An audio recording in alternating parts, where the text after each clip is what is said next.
You made mention of something called ethical hacking. I want you to hit on that.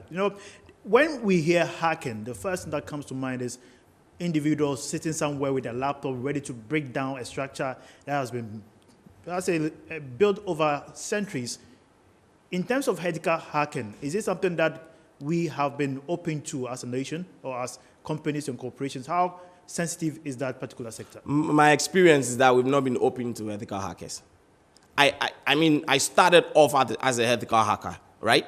There's what we call the responsible disclosure. You would find a vulnerability that concerns a corporate, and you approach them, and the approach, the connection with them is not welcoming. Mm-hmm.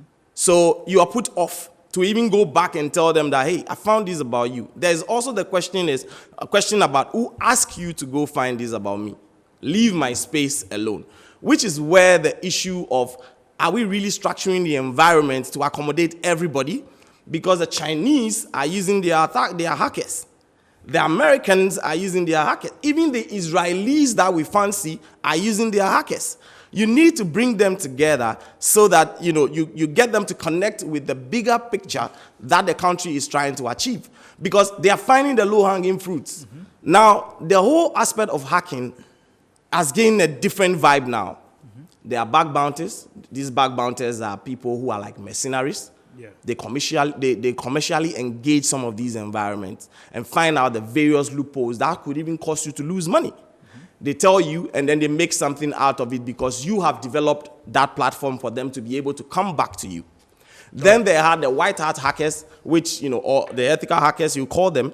They are called by companies, and largely that's what I do. They are called by companies and say, hey, this is our banking infrastructure. Can you find out if we are okay?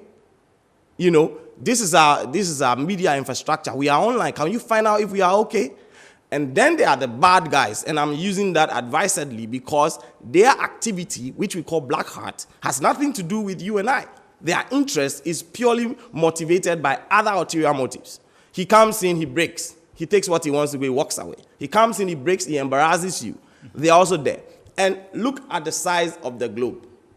That is the size of the number of people you are having outside your jurisdiction who are interested in something within your cyberspace, which is why you get the laws anyway. All so right. That when somebody breaks in, you can actually bring them to book. Certainly. So we are